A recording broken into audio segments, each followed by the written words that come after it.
completer. There we go. So I will share screen now.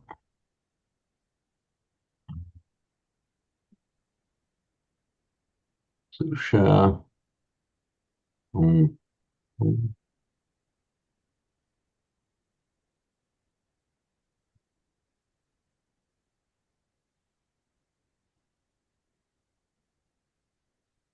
So have you all got the shared screen with the text beginning Eva Mavacor? Good, thank you.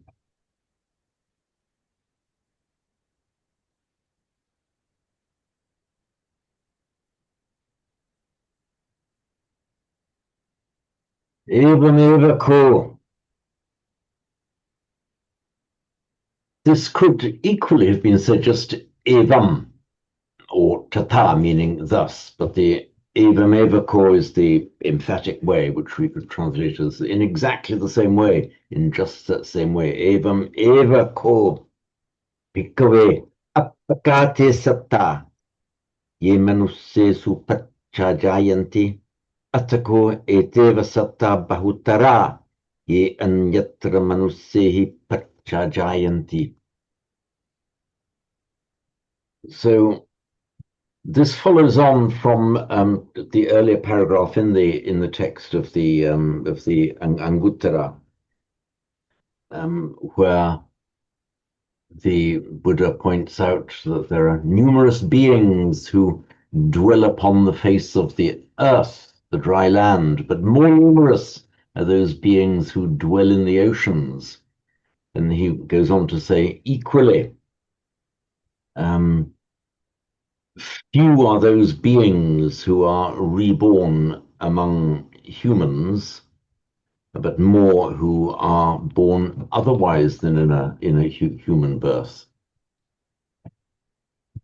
So, I have a question.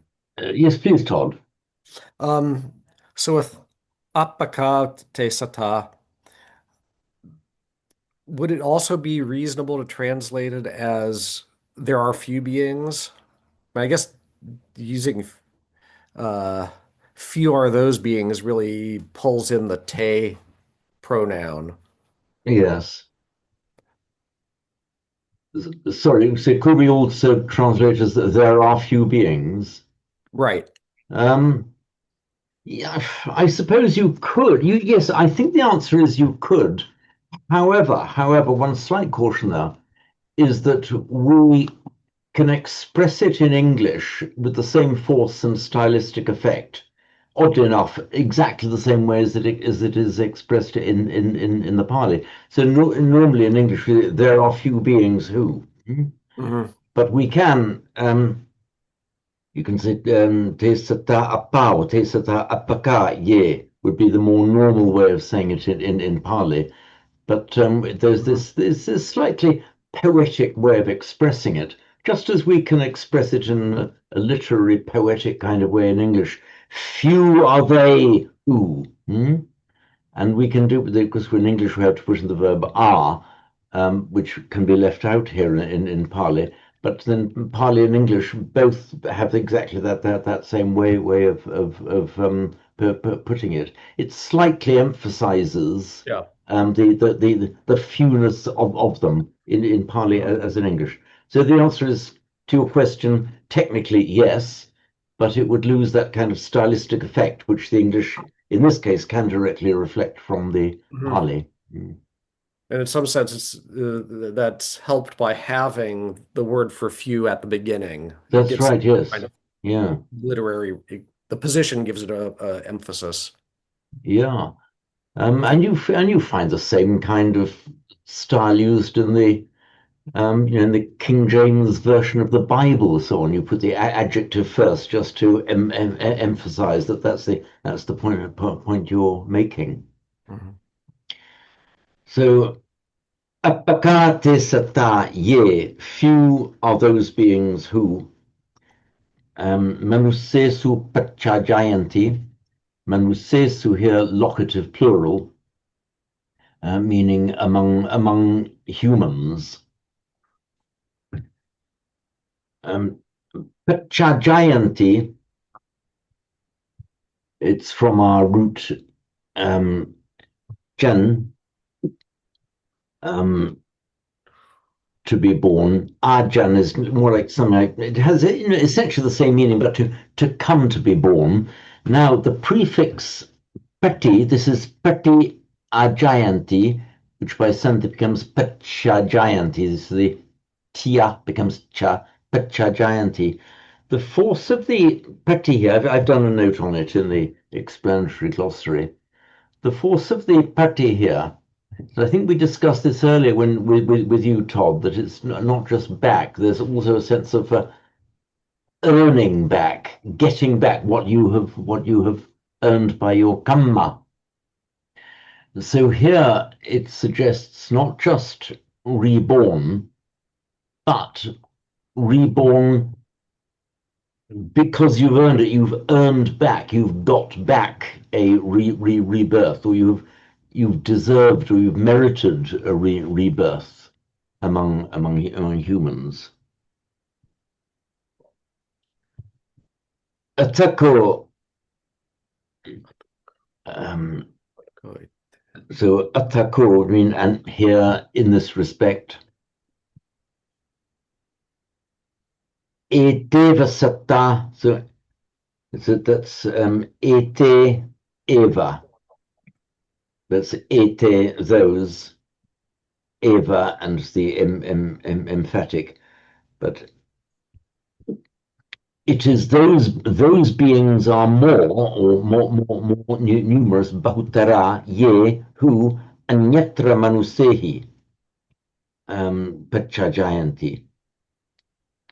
Those beings who are born otherwise than, or who earn rebirth otherwise than among men. So here we've got the ablative here, manusehi, and it has the same form here as the instrumental, but I interpret this as anyatra manusehi, so anyatra with an ablative meaning elsewhere than, otherwise than among. So bahu and bahula just means much, and this is a regular comparative, so bahutara, more.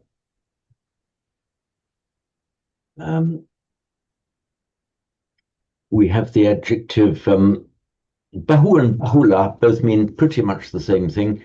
We have the expression bahulika. So if you can hear something that sounds like gunshots outside, I don't know if it's coming through to you. Somebody seems to be having a firework party in the next garden to mine. Yeah.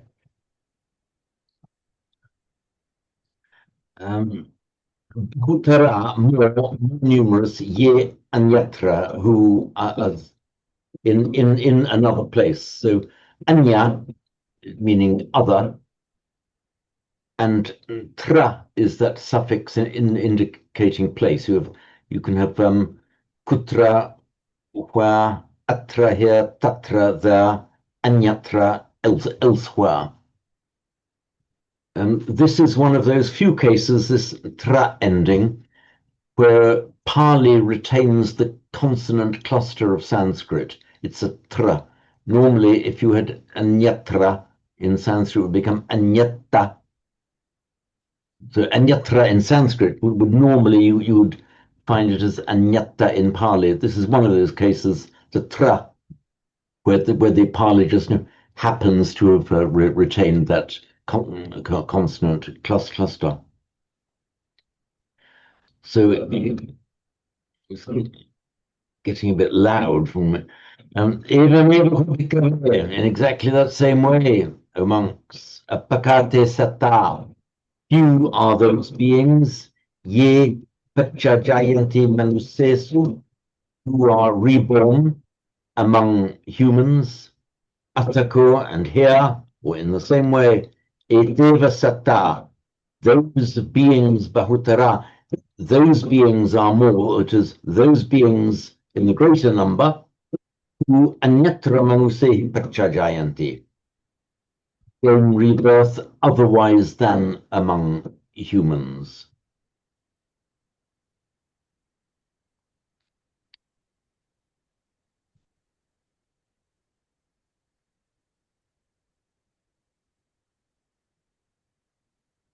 In the next, James, before you go on, could you possibly just run through that again? Because I'm getting a bit lost in it. sorry, I didn't catch your very last word. You're getting a bit lost in it. Oh, So can you just run through that again? right. So it starts off with the previous text that's not reprinted in Gair and Karanatillaka, the Buddha pointing out how the beings that exist in the oceans are more numerous than the beings that roam the dry land. He says, Evam Eva, in exactly that same way, Bhikkhave monks. Appakate satta, few are those beings. Appaka, few, nominative plural to agree with satta, beings. Te satta, those beings. Appakate satta, few are those beings. Ye manusesu pachajayanti, who ye pachajayanti, gain rebirth, manusesu, as locative plural, among humans. Oh, in humans, okay. And atako, in that same way, in this regard, eteva satta, eteva is ete eva. It is those beings, eteva satta bahutara, are more numerous. Ye anyatra, ye pachajayanti, who gain rebirth, anyatra manusehi, otherwise than among humankind. Thank you. Is that clear? Yeah, it is. Thank you. Yeah. Would you like to enhance the clarity in your mind by actually now reciting that in fluent Pali? No. You wouldn't? Oh. Who would? I know. Oh, yes, Shalaka, please. एवमेव को भिक्खवे अपकाते सत्ता ये मनुष्येषु पच्चाजायन्ति अथ को एतेव सत्ता बहुतरा ये अन्यत्र मनुष्यैः पच्चाजायन्ति.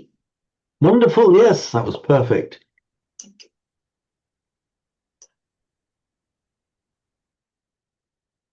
Now, as so often happens, the remaining verses, there are many more verses than the original sutta, but these remaining verses repeat the same idea, the same overall sentence structure, but with different subjects.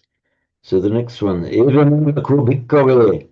appakate satta ye majhimesu janapadesu pachajayanti atako eteva satta bahutara ye pachantimesu janapadesu pachajayanti.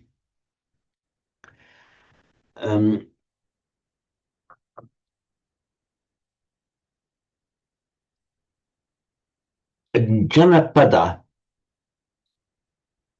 jana just means people.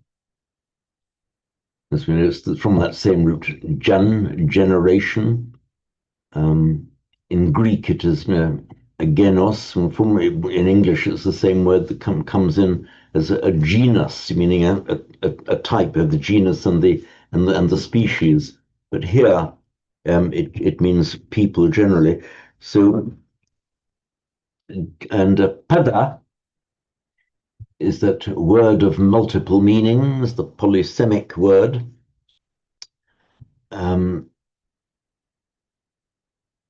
It means here the place or the abode.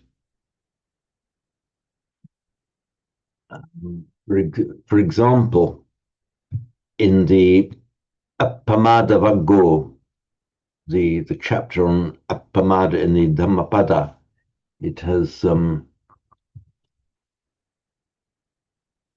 Pamado, that's heedlessness, neglect, virtually the opposite of sati. Pamado Machuno Padam is the place, the abode of death. Machuno Padam. And that's the abode, the place. So Janapada means a people place, a place where there are people, an inhabited area. And here would be just a place where there are people. So the Manchima, well, we have it in the same word in the Majjhima Nikaya, which is literally the middle collection, the middle length sayings. Majjhima, cognate with medius, and from which we have in English medium and middle. It's the same word. So in the middle regions, the idea being here seems to be the kind of an ancient view. It was made explicit among the Chinese that where we who are speaking we are the center of true civilization and humanity, as opposed to this poor benighted beings who are there in the more remote regions. Simon. Yeah, can I ask about Janapadesu? Yes. I thought that didn't have pada in it. I thought that was desa, as in an indicated area, and then it just had, as in, over there, a direction, a compass point. Padesa is the same as Pradesh in the sense of a nominated area, a place, a region. Yeah, okay, fine. Very ingenious, but I'm going to have to disallow it. But I have my very exact reasons for disallowing it. There is indeed the word Padesa, which in Sanskrit is Pradesha, which we have in modern India. For example, we've got Himachal Pradesh, Uttar Pradesh. It means so the desha was originally desha meant a point of the compass, then came to mean a country, and a pradesha was a subdivision of a country.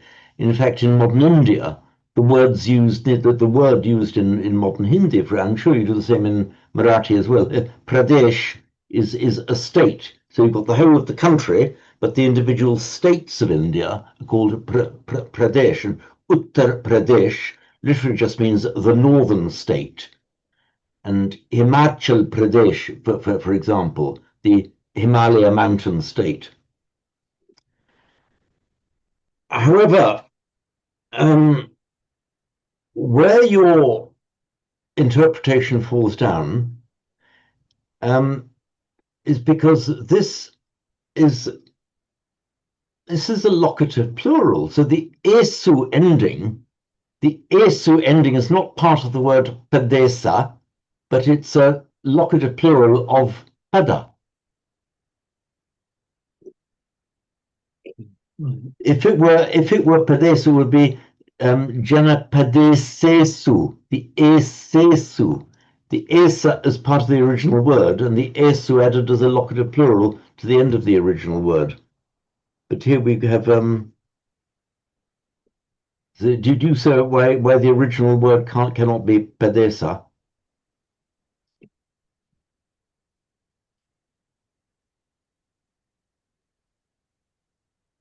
And if the original word were padesa, no way could it now be ending in an u. There is no u ending for the akaranta shabda, for the words ending in a short a.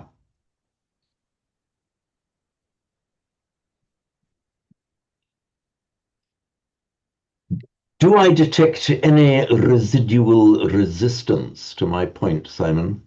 None whatsoever. Okay, so right. Another thing is that if it had been Jana Pradesha, and instead in Sanskrit Jana Pradesheshu, you would probably have found the P doubled to reflect the Sanskrit pra.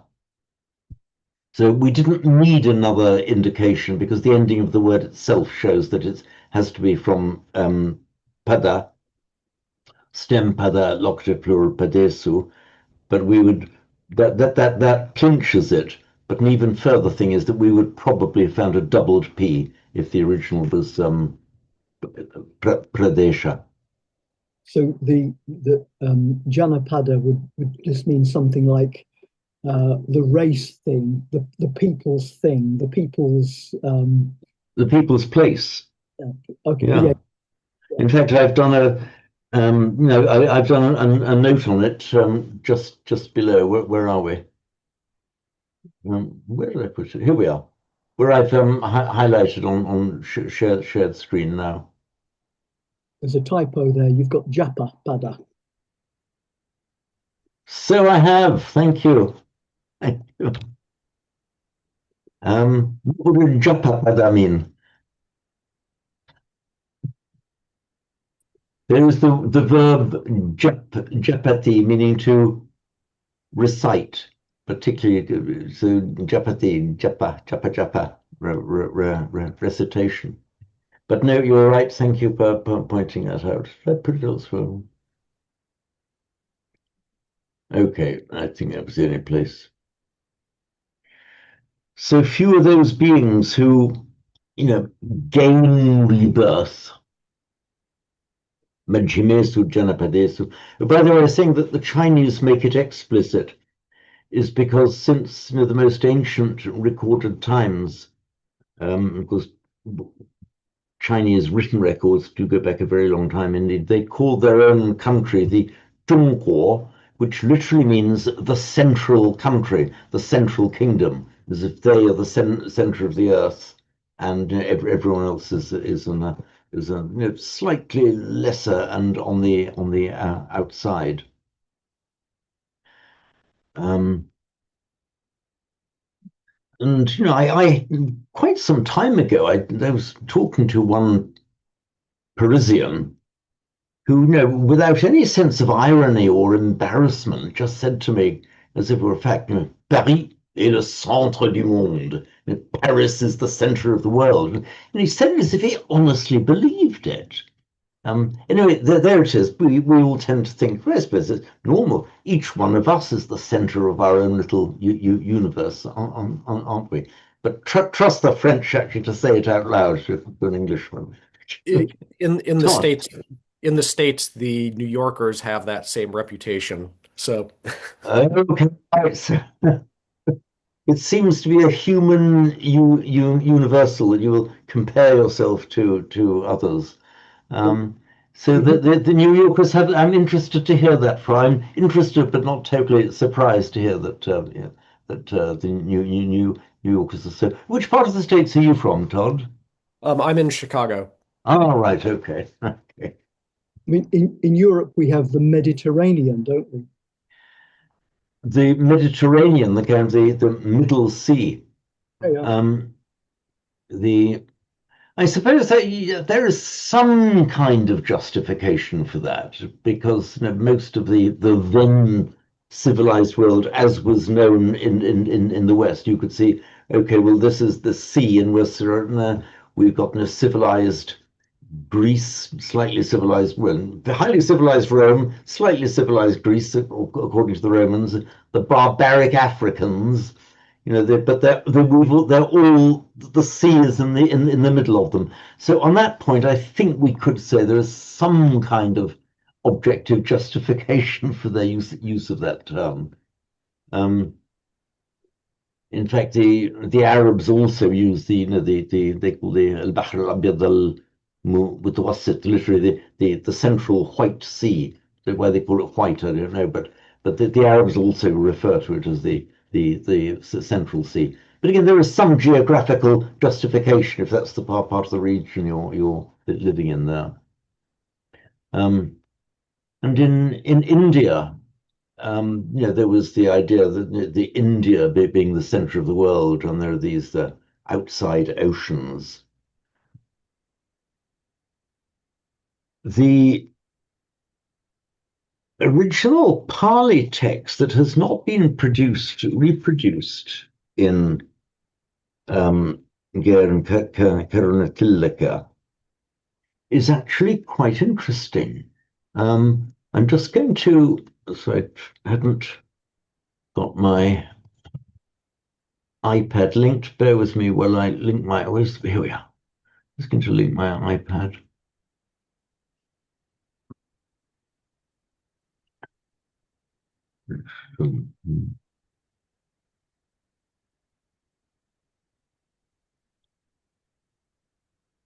There we are. So in the Pali, okay, we'll just finish this and I'll give you the bit that's been missed out. Eteva Sata Bahutara, same phrase we've just had. Those beings are more numerous who Pachajayanti gain their rebirth. Pachantimesu Janapadesu.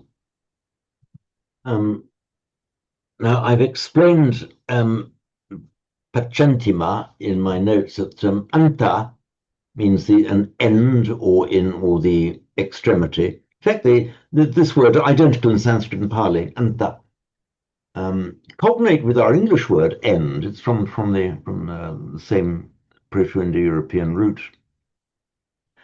So antima means endmost, the antima endmost, and also the most remote in physical terms.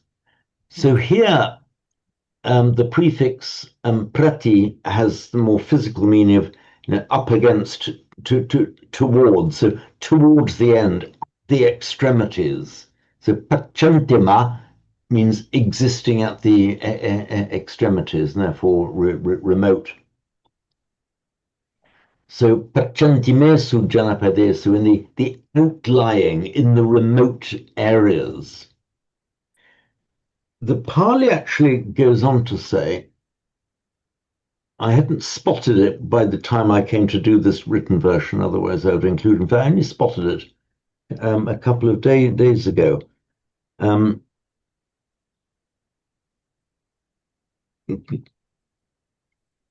It's avinyataresu.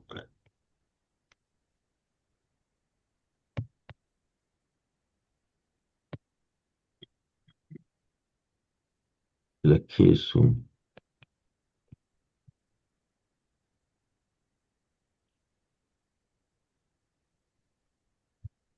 Among the uncouth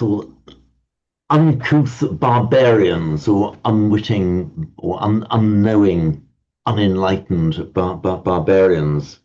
So it's from the, we all have this, we all know the word vijnana, meaning, well, commonly translated as consciousness, but it actually more means the knowing that, the jnana is a knowledge. Vijnana means a kind of a split knowledge, knowing that you know. You can know what's happening to your body. You can know what's happening in your mind. You not only experience something, but we can all be witnesses of our experience. That is the vijnana, the split knowledge.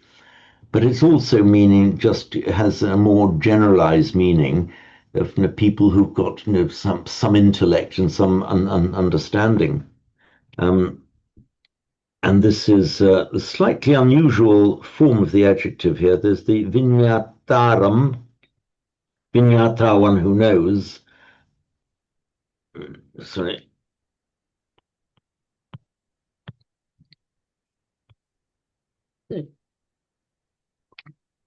Vinyatara, locative plural, vinyataresu, among the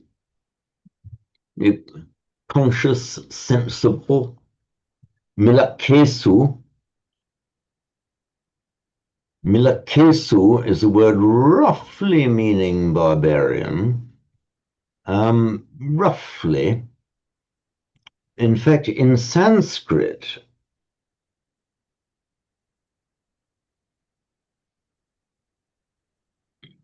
it is mlecha.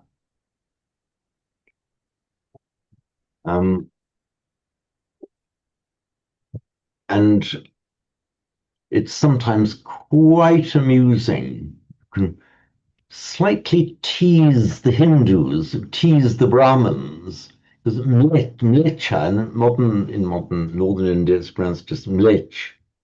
It is a rather disparaging term for anyone who is kind of essentially not a Hindu or not within the caste system, the kind of the barbaric outsiders. And it's almost like a disparaging racial term, actually, which is why it's interesting to, if you want to tease a Hindu slightly, you see, ask them what do you actually mean when you say mlech? And they don't quite like to say it to a mlech like me, you see. So it's a slightly disparaging racial term, and it's come into Pali's milakka. As best I recall, I mean, it may exist in other locations. I don't recall having seen this word used in any other of the things I've read. I haven't actually done a word search on it. So that is how it is in the original Pali. Avinyataresu milakkesu, among the benighted, the unknowing barbarians.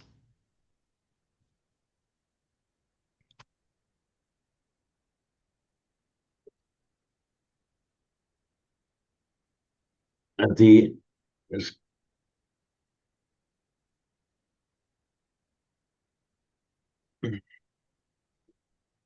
Christine, would you like to recite that line for us?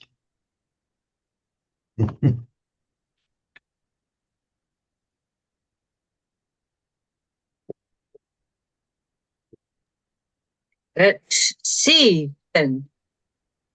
Evameva ko bhikkhave apakate sata ye marjimesu janapadesu pacha jayanti atako eteva sata bahutara ye pachanti mesu janapadesu pacha jayanti.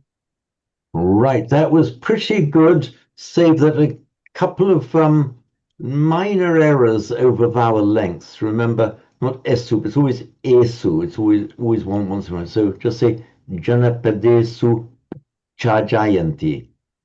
Can you repeat, noting in particular long esu, and be careful about the doubled ch, chajayanti. Janapadesu pachajayanti. Jayanti. Okay, that was a lot better. Very, very good. Thank you, Christine.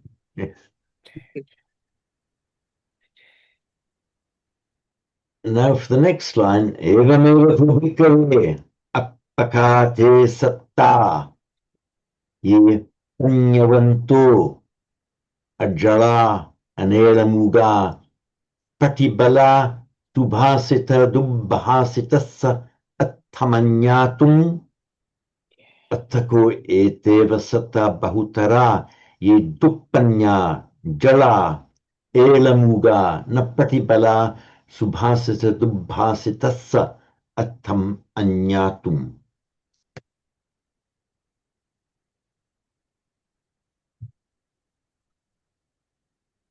So in exactly the same way amongst apakate sata, few are those beings, ye panyavanto, who are people who are wise, who are people of panya, ajara.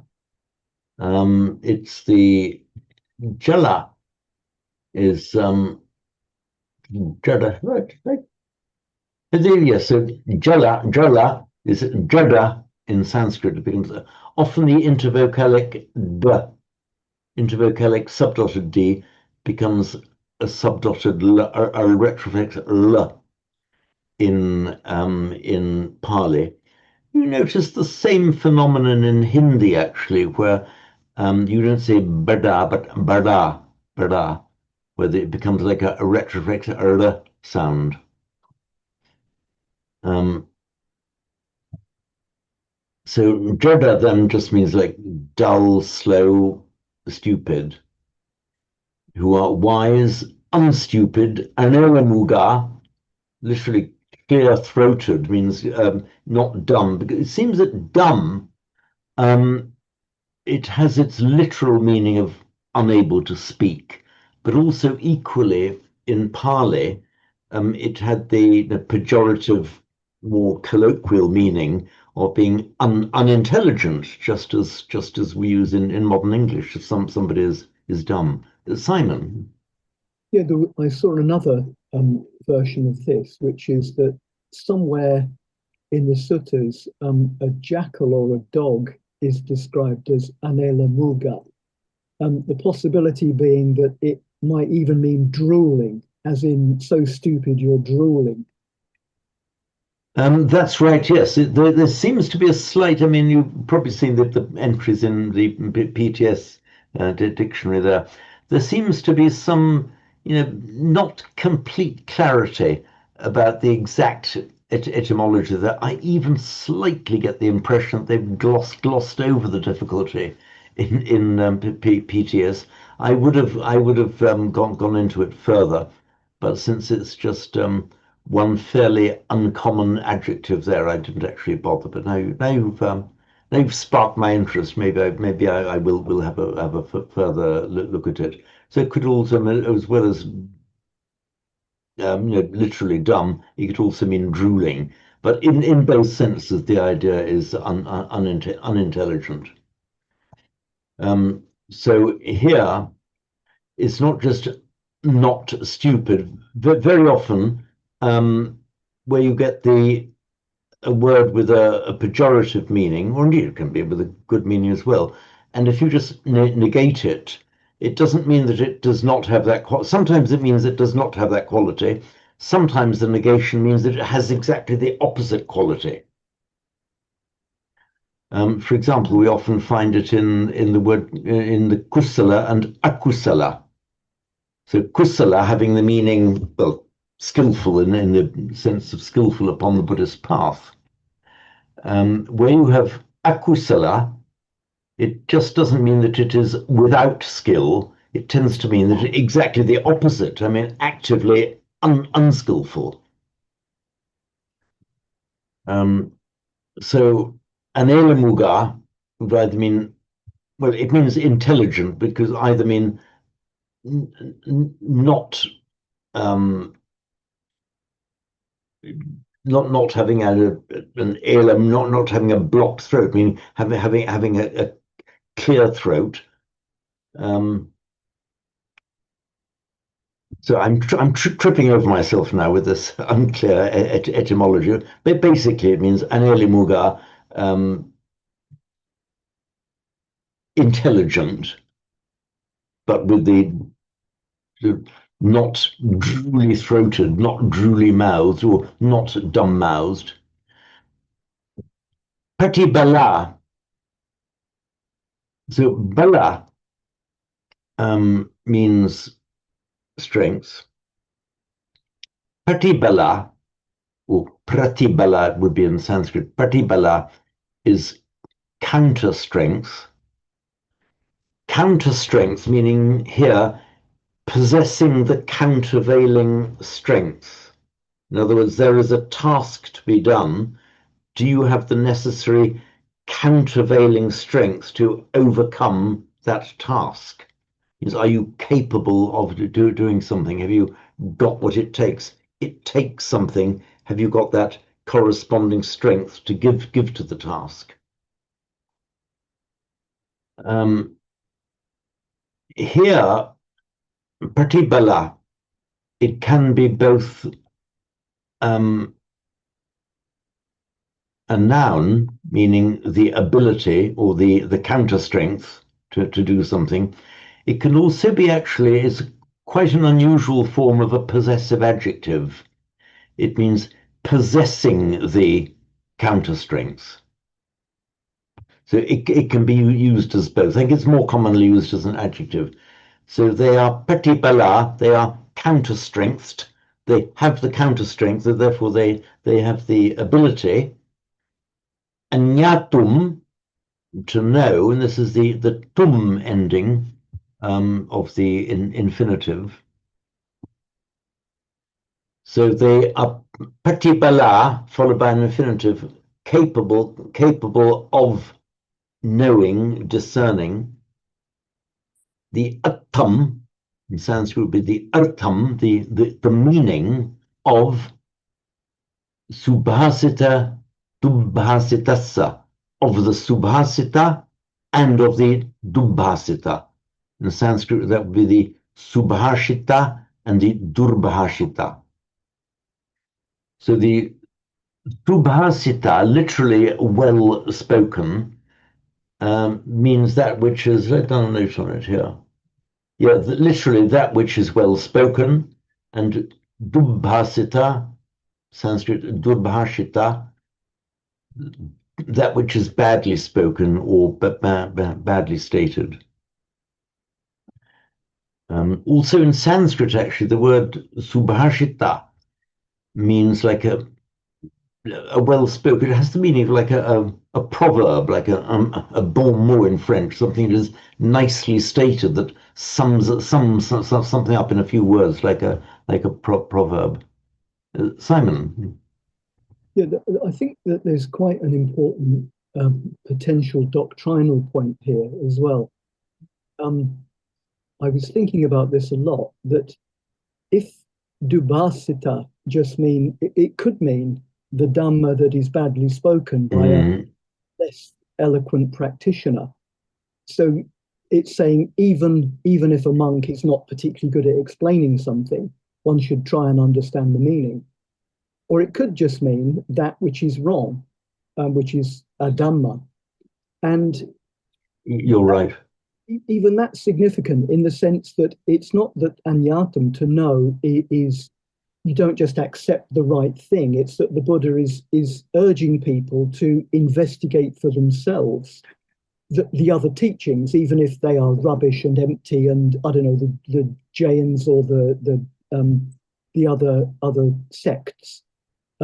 So it's kind of quite Socratic that it's presented. You have to understand it, bottom it out, and then understand the good stuff that he's teaching. I feel pretty convinced that you were right in that. So it's got the superficial meaning, that which is well expressed, that which is badly expressed, as you rightly say. It could be a correct doctrine, but badly expressed because the person's not good at articulating things. But it could, as you rightly say, mean that which is badly spoken, since it's just perverted or wrong or misunderstands the truth. And here then he would be extolling the virtues of those who are not only able to understand the truth badly expressed, but also to grasp this is a bad doctrine that is being explained. I understand it, I understand why it's bad, and in the sense that he would be able to argue against it. He would have a sufficient understanding of it, of that wrong doctrine, to be able to put the speaker right. Yeah, I think you've made an entirely right point there, Simon. And this agnatum,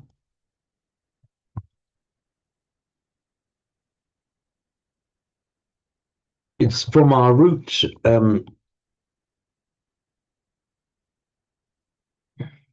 jna, and this is with the prefix a, ajna,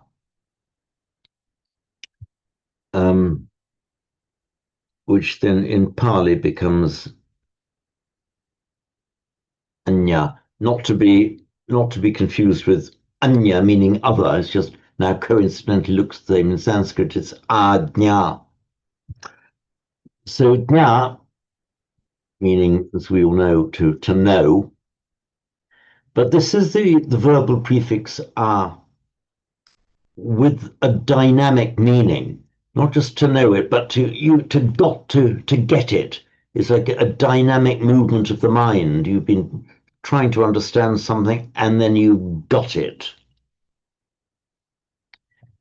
It makes its aorist form, he has got it.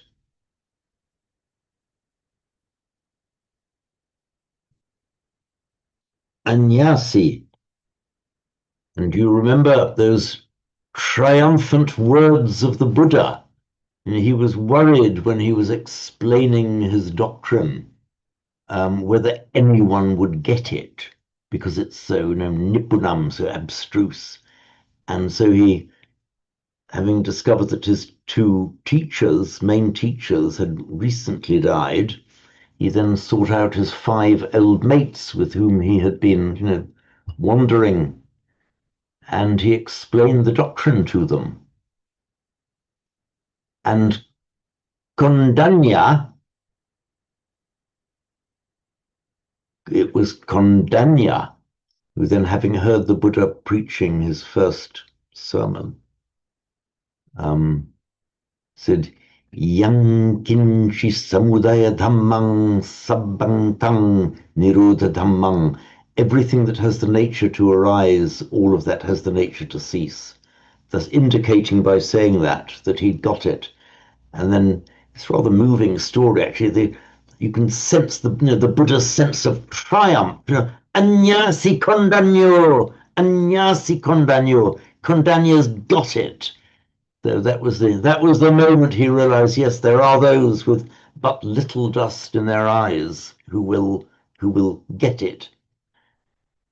So that is it's a wonderful illustration of the force of this verbal prefix there's often with this dynamic movement, the dynamic sense, not just nya, which is static knowing, but ajna, the movement of the mind, the aha moment, got it. Simon, yes. Yeah, sorry, I said I spent a lot of time looking at this one, and there's kind of little minor epiphany caused by my initial misreading. Oh. When I was trying to work out what that meant, I looked at the Sutta Direct rather than your notes. And I was thinking it's actually to do with, where are we? I've got it down here, that atta, the meaning, the import, the kind of sense of what he was saying. Yes. Manyati, as in conceiving it correctly, which is obviously wrong. But that got me to thinking just one little word, that the whole doctrine kind of hinges on this difference between manyati, which is to do always about getting it wrong and to have the idea of self in, misconceiving, misconstruing, and the anyatum. Right. It's just like one little sound makes all the difference, doesn't it? It does indeed. Had you, actually, it's interesting you should say that, had you been looking at a text where they hadn't separated the words? Had you? Yes, that's the version I had, yeah. Right. I wish editors of text wouldn't do that. If you're writing this in Devanagari script, you would have to write it as in the syllables atta, ma, nya, even though the and the a belong to different words. In the Devanagari script, it would all be written as one continuous row of letters. And my view is it's completely unnecessary to do that when you're transliterating into Roman script. You do no wrong by separating those words. The joining of the words is just a feature of the Devanagari script.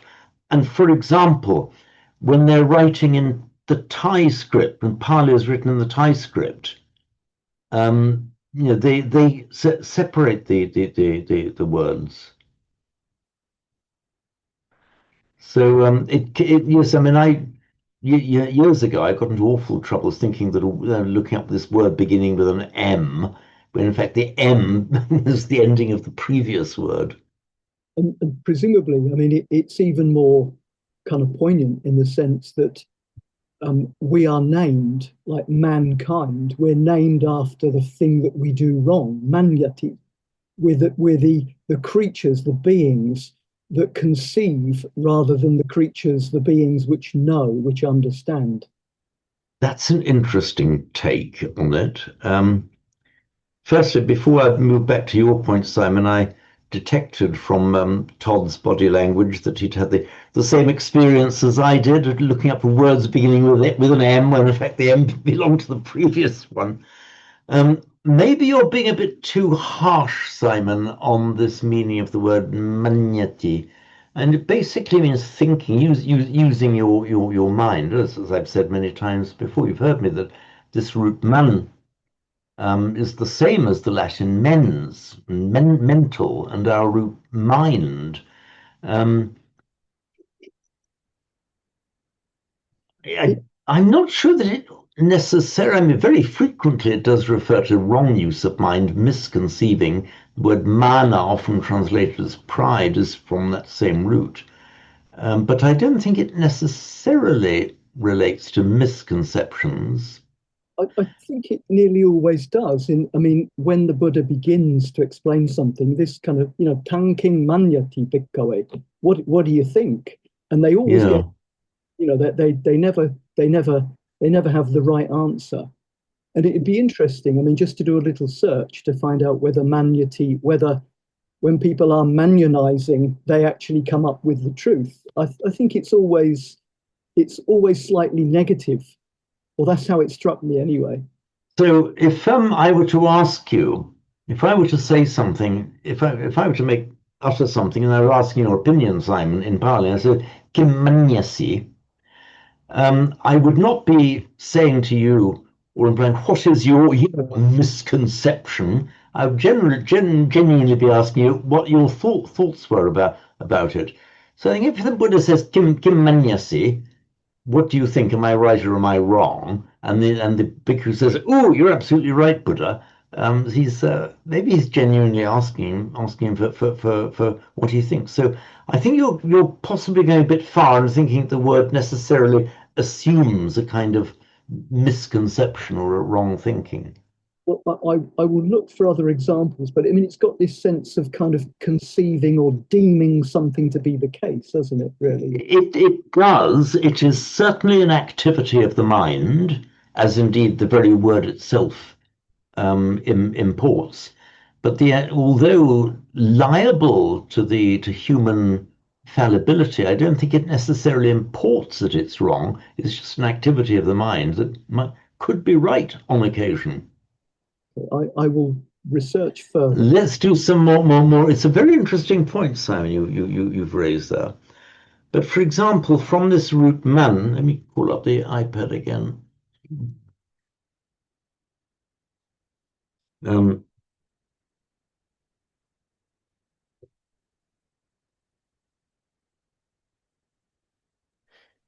our root man, we have and simply I should observe on a point of grammar that in Sanskrit, it is a class 4 verb, which adds a y after the root. So it's not manati, but manyati. Simply a class, that's in Sanskrit like that. And that's why it becomes manyati in Pali. Actually, manyate, I think it's atmanepada verb in Sanskrit. Manyate. We have the verbal noun mana, which typically means pride. But essentially it means, it's just the verbal noun of man, is the idea that you have about yourself. And if you've got big ideas about yourself, that is pride. And if you look at the word conceit, for example, now conceit is just, it's a conceptum in Latin, but concept and conceit arise, they were originally the same word in Latin. So the pride is your conceit was what you think about yourself. And it came to have, didn't originally have, but it came to have a pejorative meaning, and it certainly does in English. if somebody is conceited. It just means he's got big, overinflated concepts or thoughts about what he is. Similarly, mana, more often than not, is used with a pejorative meaning in Sanskrit and Pali, meaning pride, but it can be used in a perfectly useful and wholesome meaning, is one is encouraged in certain texts, certainly in the Bodhicharyavatara in Sanskrit, I think also in the Pali. Yes, in the Pali, I can't remember where they are, but I've seen it used, that you enhance your own mana, because often the idea is that you can't do something because you've persuaded yourself that you can't. And as soon as you start persuading yourself that you can, then you find, wow, I can do it after all. So you're simply holding yourself back by your own negative mana about yourself. So the encouragement is to flip to the positive side. Yes, I can do it. You create that positive mana, that positive concept about what you can do, and that enables you to do it. There's a wonderful word, and actually it's in the Bodhicharyavatara in Sanskrit, but it goes like this. It's so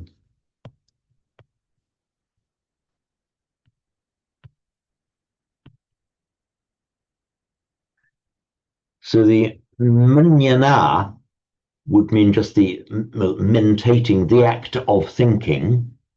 This is a vice that we are cautioned against. It's the Atma avamanyana, which by Sandhi is called Atma avamanyana. So manyana is just mentating, the act of thinking. The verbal prefix ava means off or down. In fact, it seems to be cognate with our English word off. So avamanyana is down thinking. So atma avamanyana, self-down thinking yourself down. In other words, falsely persuading yourself that you're unable to do it. And that is a mental vice, as it were, that Shantideva in the Bodhicharyavatara cautions us against, saying that we are on a path, we are on this struggle against the defilements, the struggle to arahantship ultimately, and that you block your own way by atmavamanyana, by thinking yourself, I can't be bothered, I'll never manage that. And he treats that as a vice. So I think that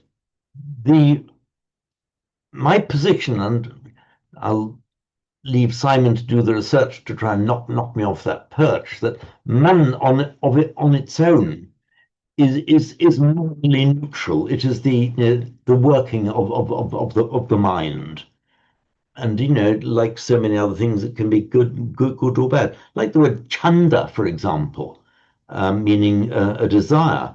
You can have a skillful chanda, to enhance your practice, to follow sila. This is all skillful chanda, just as you can have skillful mana, skillful pride. So I think it of itself morally neutral, but dependent on context. The only other bit on this is that I mean, there's that word which I think may be an original past participle, mutta, which the Buddha always uses as kind of supposed or imagined, which always gets a bad press. Oh, so you mean the past participle mata? There's another one, mutta, M-U-T-A. Okay, yes, okay, yeah, there is. In fact, originally it was mata, but the a has mutated to an u in some forms. For example, sammutta, and you get the noun sammuti, that which is on-minded, in other words, agreed by everybody, like a general convention. Convention in the sense of it's a convention, we all think the same, we all agree that it is so. So sammutta, yeah, the sammutta is sometimes used in the sense of conventional reality. we know that I does not really exist, but on the other hand, we have to treat us in certain circumstances. We will have to act as if we did because it's the conventional reality, and it's we living among mostly unenlightened beings, so we have to adopt this sammuti, this convention. But yeah, in that sense, it is necessarily not the full truth. It's the opposite of the paramattha in Sanskrit, but paramartha, the further, the higher meaning. But I think that's just because the context in which the word is used, I still feel somewhat resistant to the notion that man is necessarily a false view. I mean, it can be right, like just a view.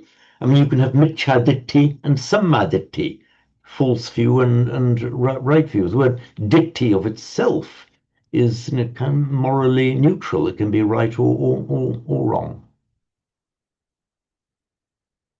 More on this as we go along, Simon. From a literary perspective, even if it does show up, most frequently that the bhikkhus get it wrong, there probably wouldn't be much of a lesson if they got it right all the time. Oh, So indeed so, and it's a well-known teaching device. Allow a student to say something that if you get the clever ones who are always right the whole time, there wouldn't be much teaching value. But the usefulness is getting it wrong and correcting what's wrong. So yeah, that's perfectly correct, Todd. I see what you did there. Sorry, what was that? I see what you did there. I mean, allowing me to get it wrong, then you can. accidentally fell into this maybe a skillful teaching device. I assure you that was a fluke, if such it was. So what we'll do then, we've just gone 8. So should we just have I'm happy with a 10-minute break if you are, and see you at 8:15 in 10 minutes time. Yeah. And again, on this occasion, I have remembered to pause the recording. Here we go. Pause. Good.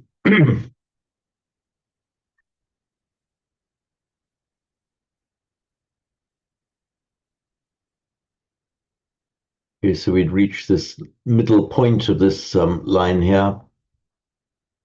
Pratibala subhasita dubhasitassa attamanyatum. And it goes on. Atako eteva satta bahutara ye duppanya jala elamuga napatibala subhasita dubhasitassa attamanyatum.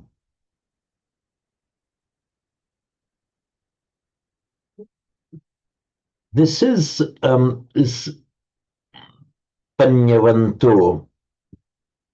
We would normally have expected to see this a long, because the noun on its own, wisdom, is panya, is a long a. Where you have the suffix vat, vant, possessed of something, you would normally, a preceding long a would normally remain as a long a. For example, in Sanskrit, there's a panya in Pali, prajna in Sanskrit. Possessing wisdom is prajnavant in Sanskrit. We would normally have expected to see panyavanto here, but it's one of those ones that just slightly anomalously shortens the there's no difference in meaning. Just means wise, possessed of wisdom. So Attako, in this respect, eteva sutta bahutara, those beings are fewer, ye duppanya. The prefix dush, which often you find that the last consonant of the duh is often doubled with the following words of duppanya. It mostly means bad or wrong, but sometimes it can just mean lacking. For example, bala, strength, Sanskrit durbala, Pali dubbala doesn't mean a bad strength. It just means lacking in strength. So it means weak. So dushpradnya or dushpradnya in Sanskrit, dupanya in Pali. Doesn't mean bad wisdom. It just means lacking in wisdom. So just do bear in mind that the prefix du in its various forms mostly means bad, but sometimes means lacking. So those beings are more who are lacking in wisdom and are slow or dull, kind of droopy-mouthed, elamuga, in the sense of being not very clever. N pratibala, not possessing the counter strength, not possessing the ability. Subhasita dubhasitassa attamanyatum.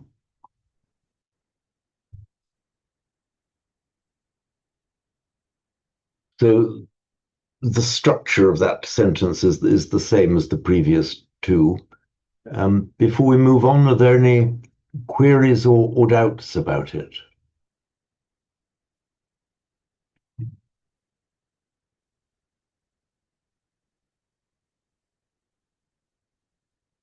Would you like to give us a recitation of it, Todd? Sure, I'll give it a go. Yeah.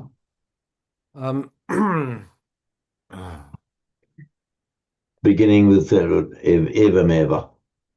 Okay.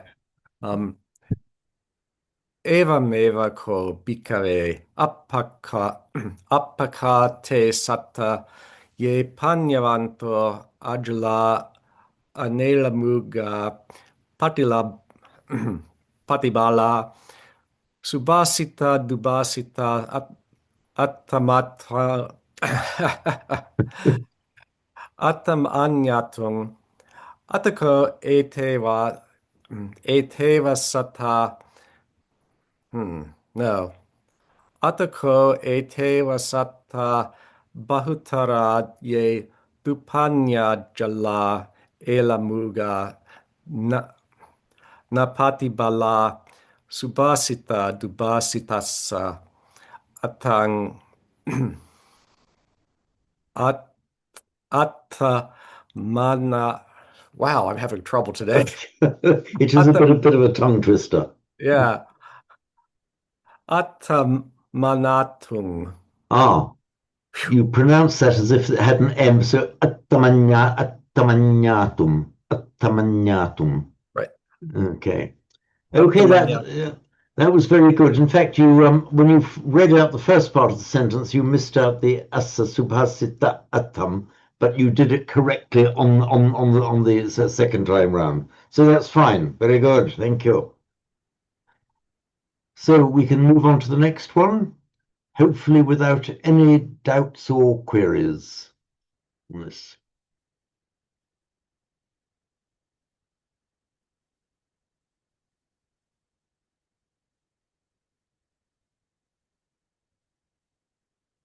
Evamev bhikkhave appakate satta ye aryena panya chakkhuna samannagata attako eteva satta bahutara ye avidyagata samulha.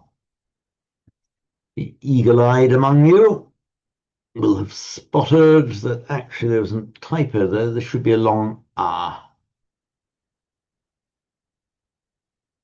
There. It was my mistake to put it in as a short ah. Eteva satta bahutara ye avijagata samulha.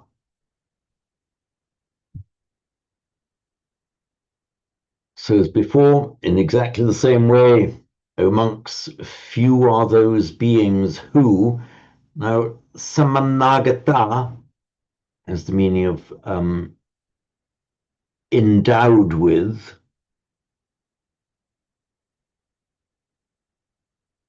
and you're endowed with what the thing that you are endowed with is placed in the instrumental.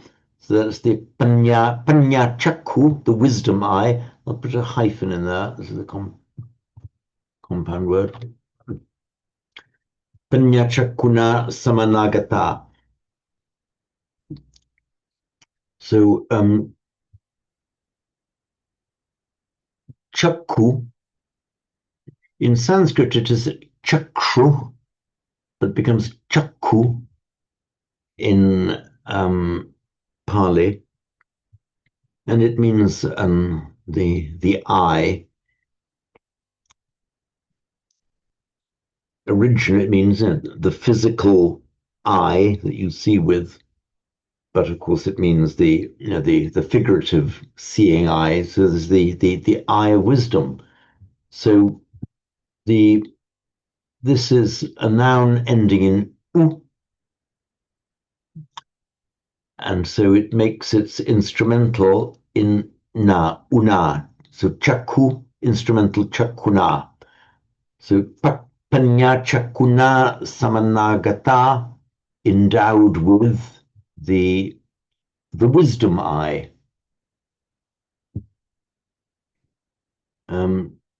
You also see, for example, the phrase the dibba chakku, which in Sanskrit will be the divya chakru, which is the divine eye, from the eye that the devas have, this ability to see what is not visible to the ordinary human eye. So the dibba chakku, this is the panya chakku. Attako eteva sata bahutara, we've had before. On this point, in this respect, those beings are more ye avijagata samulaha. We could actually hyphenate this word. It's a compound.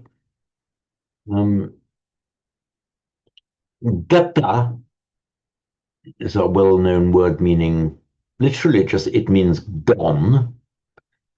So the word tathagata, several interpretations, but basically the simple linguistic interpretation is either thus gone, or it could equally mean thus come, actually. Just to give an explanation of that. So we have, sorry, iPad.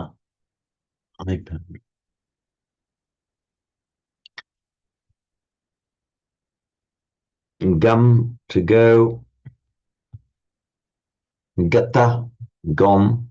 Slightly irregular. We would have expected to see ganta, but the N has dropped and that's where it's become gata.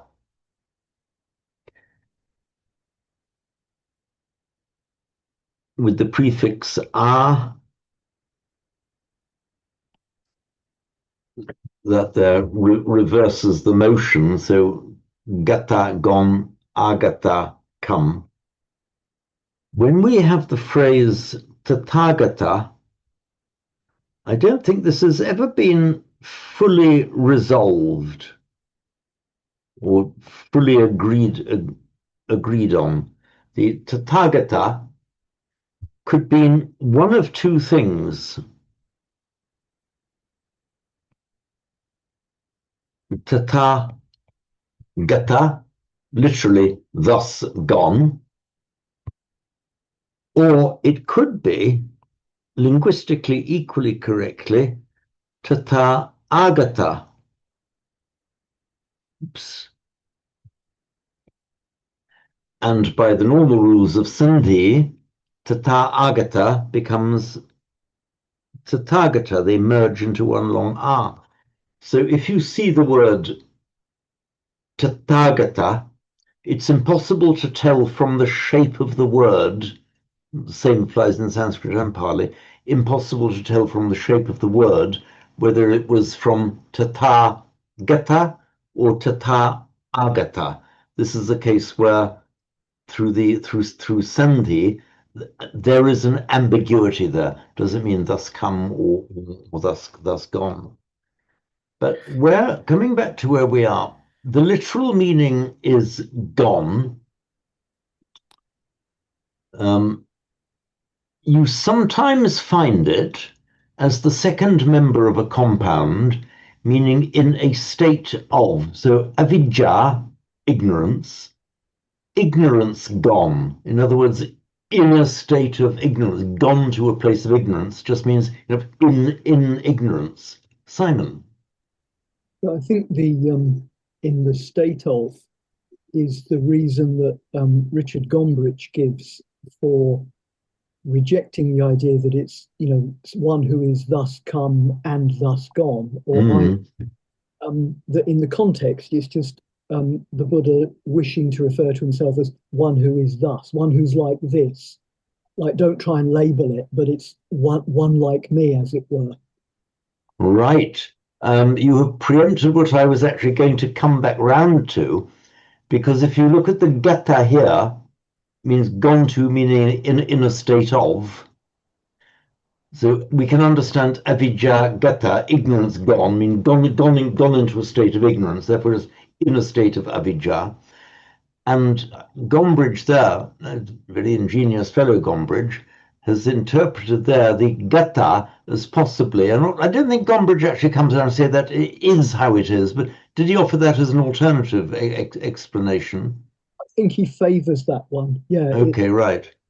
One who's like this. Yes. So it could be the gata used in that same sense. So tathagata, gone into a state of, in a state of suchness. In other words, what I am is what I am. I am tata, I am thus. In other words, he's putting himself above words. What you see is what you get. No point in limiting it by words. And just to put the cat among the pigeons here, I'm wondering if you got round to reading that article I sent you saying that it, or claiming that it was a corruption of Tirthankara. Oh, Tirthankara. Yeah. I sent you an article after the retreat. Oh, yes, you did. Yes, thank you. Did I actually? I'm going to remind myself. I probably started reading it and then got distracted by life. You have reminded me. I will. The Tirthankara.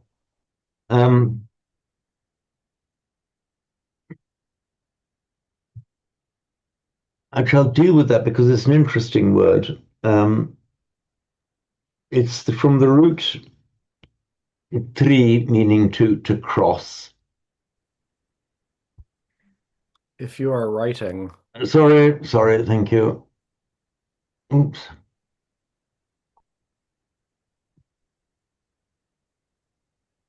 Here we are. Tri meaning to cross, and it makes it one of the verbal nouns is tara, crossing. That's where we get the word avatara, one who crosses down, which then via the modern Northern Indian pronunciation comes into English as avatar. Todd, your hand is raised. Well, Shalika also has a hand raised. Okay, so it was a little, yeah, it was for a little bit earlier, so we could come back to it for me. Okay, fine. How about yourself, Shalika? Yeah, so about Gombrich sir's explanation of Tathagata, I didn't get how did he divide that and what did he mean really? Only Tirthankara. No, Tathagata. So Gombrich's interpretation. So Simon, could you? I think you've probably read it more recently than I have. Could you explain Richard Gombrich's interpretation? I'll do my best. Traditionally, the word Tathagata has been seen as either thus come, as in Tata Agata, or thus gone, Tata Gata. Mm-hmm. Sometimes a combination of the two. So you can say almost as a pun, thus come. Okay. Yeah, that's another point. Yeah, it could be kind of like a pun with both meanings intended at once. Yes. But there Mm. is the sense also of gata, simply of this nature. Mm. So the Buddha, when referring to himself as Tathagata, is just simply saying, I am what I am, one like this, one of this nature. So he didn't refer to himself as Gautama. He just simply said, um, one thus. Yeah. So gone to or in a state of thus. Yeah. Nothing more can be said about it. Yeah. Um,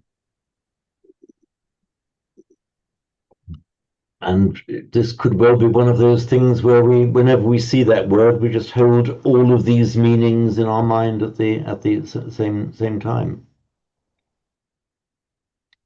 Well, this did loop back to what I was going to suggest, which Yeah, is please, Tom.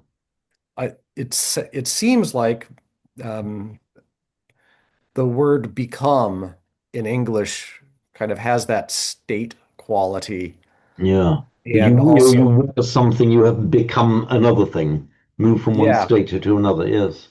and that might even work with I mean, yeah, like having become this, you know, and that kind of association might even work with avijja gata, having, it is become, it's become unwise, become ignorant. I mean, it does, it's not elegant in any way, but in terms of Yeah. concept, it seems to, for me, it seems to fit.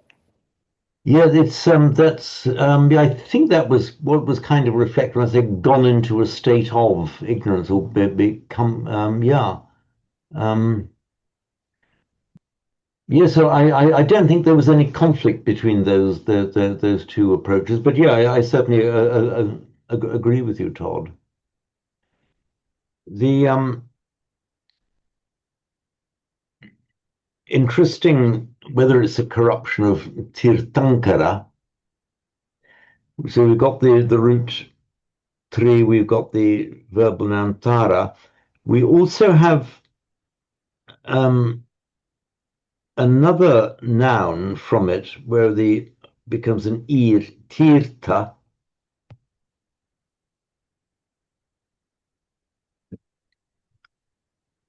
What's happened with this ta?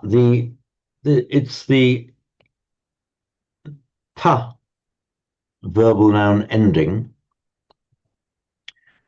which is exactly the same as in shamata, and in Pali samata is that same ta, which can be ata or ta verbal noun ending.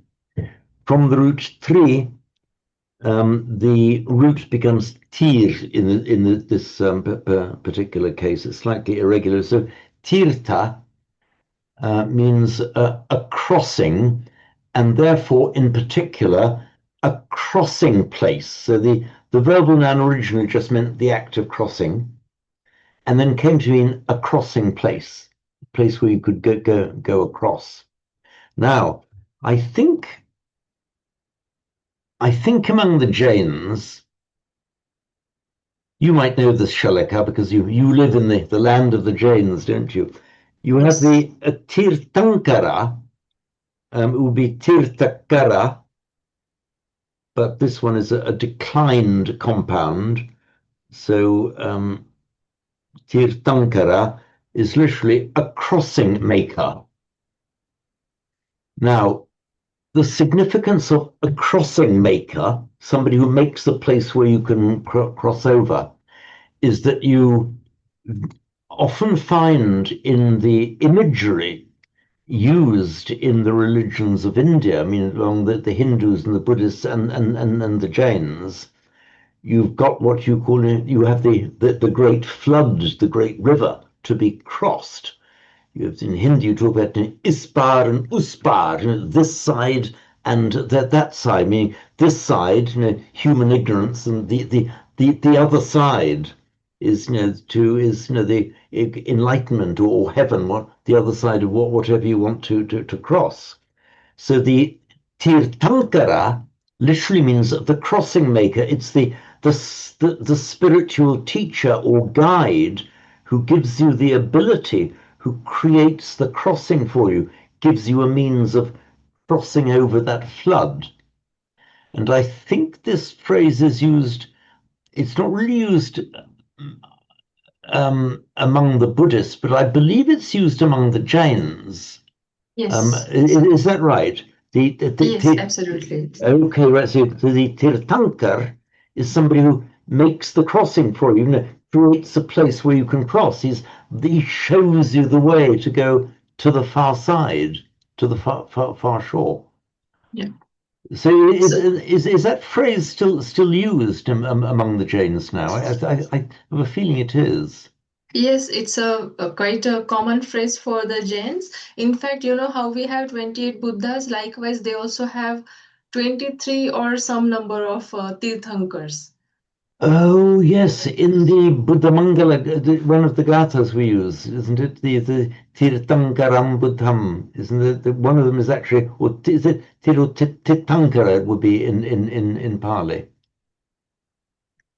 Yeah, I'll have to remind myself from the text.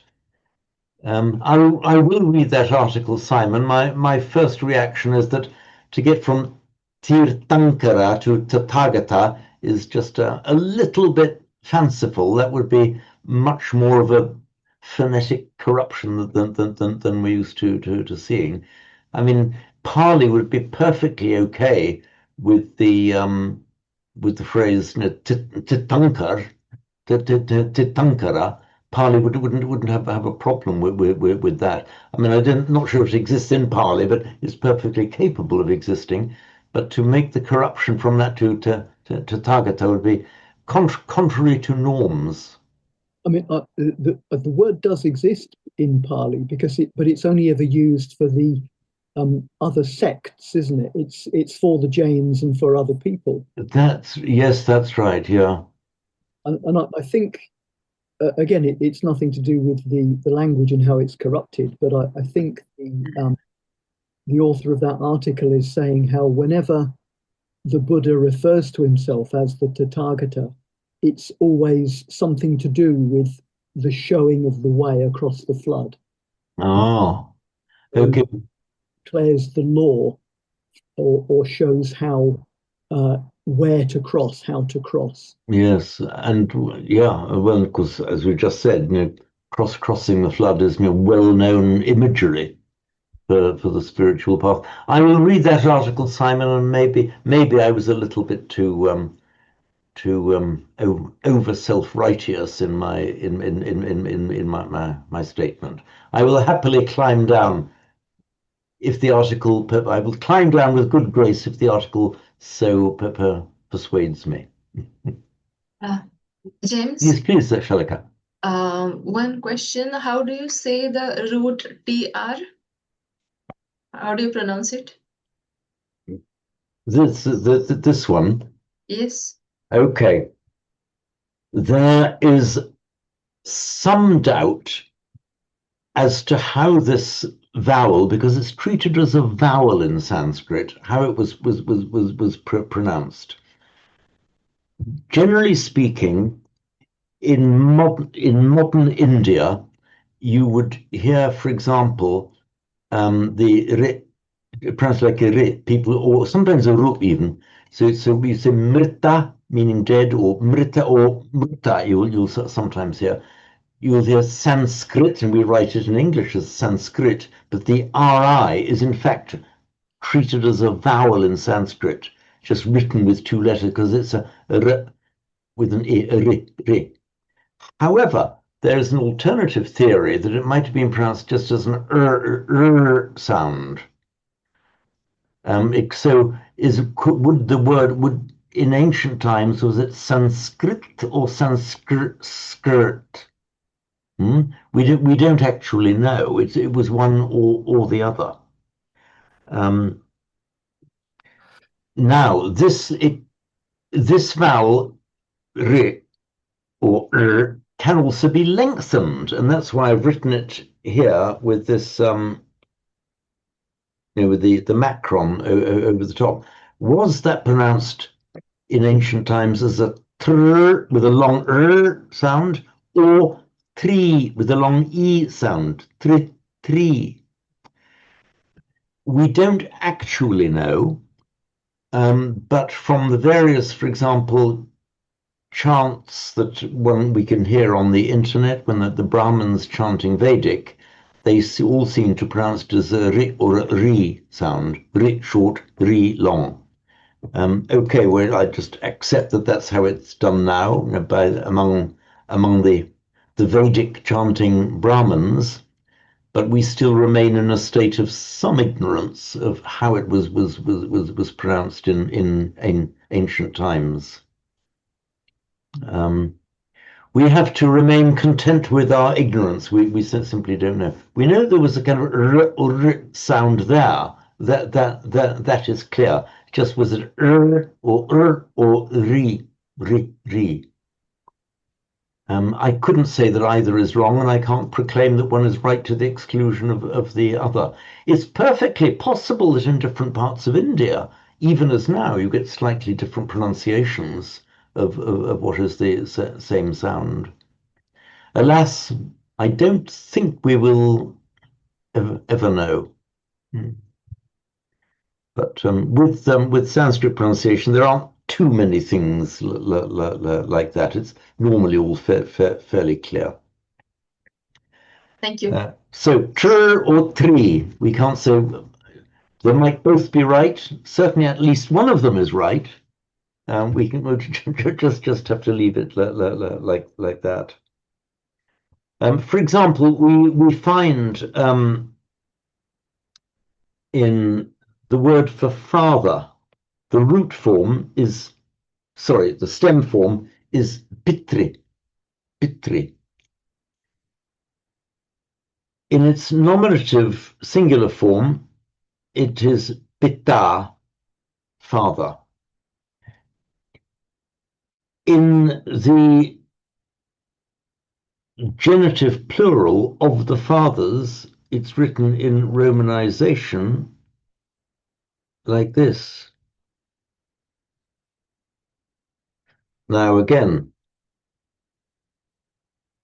one speaker might prefer to say pitrinam, another might prefer to say piternam. I kind of tend to the view, but I can't put it above mere personal favor and preference. It's probably an sound, but I claim no authority for saying that. Nothing beyond pure personal preference. So pitrinam, piternam, one or the other makes no difference to the meaning, of course. As I say, it could have been pronounced in different parts of India. Just in southeastern England, we say world. And can I hear an authentic, please, Duncan, can you give us an authentic Scottish pronunciation of the word that we would pronounce world in southern England? World. World. So nobody's going to dare say to any Scotsman that's wrong. It's as valid as world. These are alternative ways of expressing it. And since we have that in modern times, even in the relatively short distance from the southeast to Scotland, so over much greater distances in India, you could equally have got those differences of pronunciation. Inevitably, you would have had it just rises in the normal course of human development. So,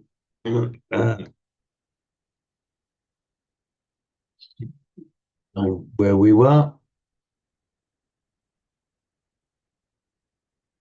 So, avijagata. Okay, so we've been, so ignorance gone, become ignorant, gone into a state of ignorance.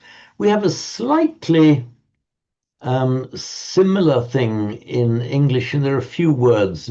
Woe, a state of misery. You can talk about woe begone. for the woe-begone expression. It's the same kind of their ignorance begone, kind of mired in ignorance, gone into ignorance. And samulha. I'll just explain this samulha. It's our root mu,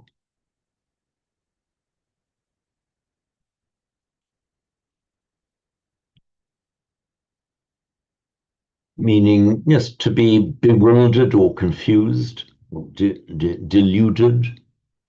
It's by regular construction, the verbal noun is moha, and that is our lobha, dosa, moha, our Pali trio. So moha, identical this word in Sanskrit Pali, that's the one that's normally translated as delusion.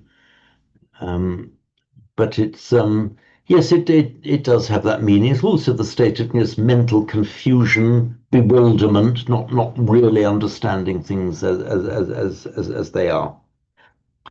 It makes its past participle. Note this: the root mu. Now, as we know, normally you make a past participle by adding ta to the root. So this would give us muhta, save that that form isn't allowed by the phonetics of Sanskrit. What happens is, where you get a h plus a t by internal sandhi in Pali, in Sanskrit, sorry, it becomes a d. And again, by a further slight irregularity, it tends to lengthen the previous vowel. So muhta becomes mudha, and then the lengthening of the vowel mudha. So mudha is the past participial form, therefore bewildered, deluded. You're in that state of moha. And this is then with the prefix sam, suggesting like the completion or totality, in a state of complete bewilderment, as it were. So these people are samulha. And again, as before, the da, written as a subdotted D and H in Sanskrit, between vowels, as usual, becomes a subdotted L in Pali. Now, it's a retroflex L sound. In a retroflex L, I've written it in Devanagari there, it exists in the Vedas, but not in regular Sanskrit. So the root id, da with a d, the very opening words of the Rig Veda, Agnimir becomes a l, Agnimir. Do I remember correctly, Shalaka, that in Marathi you do have that retroflex l sound, which you write in the way that I've written it here? Yes, we have this. Kamal, like Kamal is called Kamal in Marathi. Kamal, okay. So that's this r sound, this like with the you have the da, na. Also in Marathi, you have the l sound. Yes. Okay, excellent. So we now have a live speaker among us who has this quite rare retroflex L sound in her native tongue. And it's exactly that same sound that is represented by this subdotted L in Pali, as I say, exists in Vedic Sanskrit, or sorry, in Vedic, but not in classical Sanskrit, just reverts to a d, becomes the Vedic retroflex l, survives in Pali, and I'm happy to see that it survives even in Shalaka's native tongue and modern spoken Marathi. So just basically to translate that into Sanskrit, just replace the subdotted L by the subdotted D. There we are, will be samudha.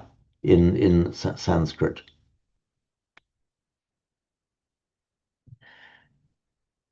So, is there anybody who has not yet recited who would like the opportunity to recite this? Does Krista feel inclined to recite this? Okay. Okay, then. So since we have our wonderful retroflex R in there, can I ask you, Shalika, to recite it? Yes, sure, happily. Thank you. एवमेव को भिक्खवे अपकाते सत्ता ये अरियेन पन्या चक्षुना समन्नागता अथको एतेव सत्ता बहुतरा ये अविद्या गता सम्मूढ़ा. Okay, wonderful. I was just say Samurha again. Sammudha. Okay, very good. And remember, note that this this retroflex L sound can also be aspirated as here. Just the d can be aspirated. L can be aspirated as well. So, I suppose we've got to do a little bit of grammar, haven't we? When I don't spot any enormous enthusiasm, but we can spend a few minutes doing a little bit of grammar. Do you remember what I said before? It's Duncan James about Duncan. It's important we do it now because it's much less painful doing it together than doing it on our own. You did mention that before, and I did well take that on board, Duncan. Also, I'm aware that I have slipped behind somewhat in my preparation of the YouTube videos. I'm catching up. In fact, in the last few days, I caught up a fair bit on the work in the Sanskrit, the Bhagavad Gita and the Bodhicharyavatara. I'd slipped behind on. I will also do the same for the Pali. I think possibly don't want to be judgmental about it, but you all know what I mean. I think the most potentially boring part of grammar, particularly going through it like this, is when we just have to go through pages of tables, which we have done. We've got over the hump of that. We did the tables on 18, 19, 20, 21. So we've been through that. We may congratulate ourselves on having got through that and enjoy the yoga kema, wonderful expression, the kema meaning rest, and yoga in this sense meaning exertion. So the yoga kema is the ease after the exertion.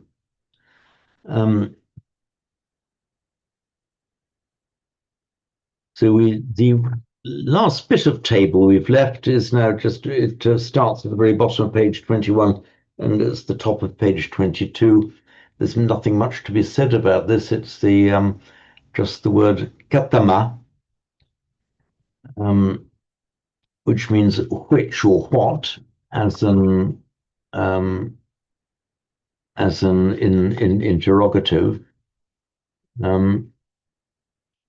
And you'll recall that we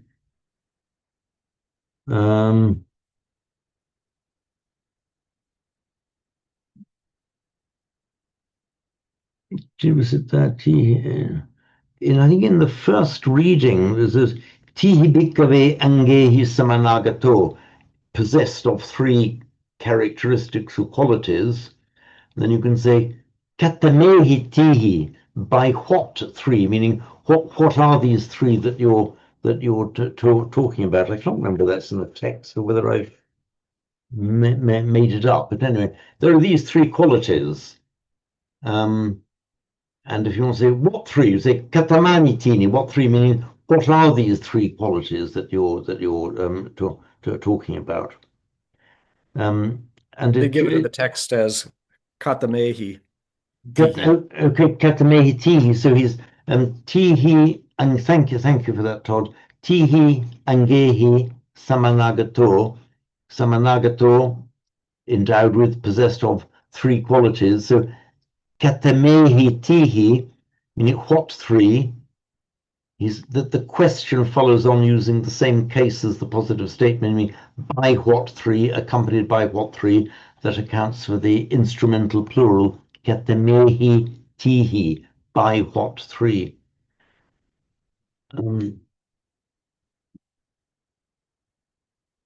There's only one.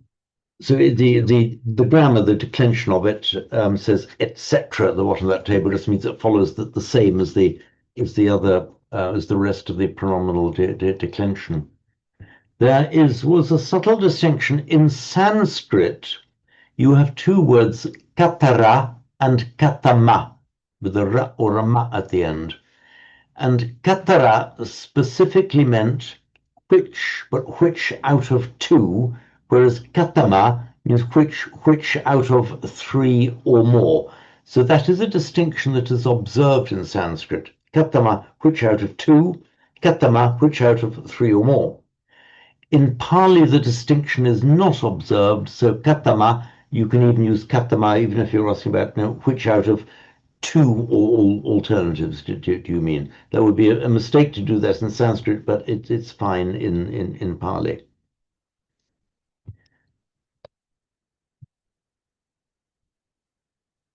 We'll now look at the infinitive in tum. Those of you who've done Latin will remember what's known as the supine form in Latin. Amo, amare, amavi, amatum. It's that same tum. And do I detect a glimmer of recognition there, Krista, did you do Latin? Yes. There are a few of us here, and you did too, Christine, did you? Yeah, just a few of us who are old enough to remember having done Latin at school. It's very likely to be that same tum. What we can say about it is that, okay, it's correct enough and it tells most of the story that we need to know to say tum, see tum at the end of a verb, that's the equivalent of an infinitive.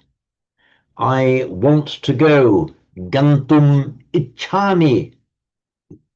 And in many cases, it's used in exactly the same way as it might be in English.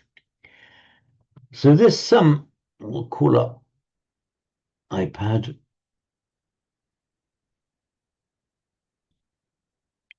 It is helpful to know that this tum,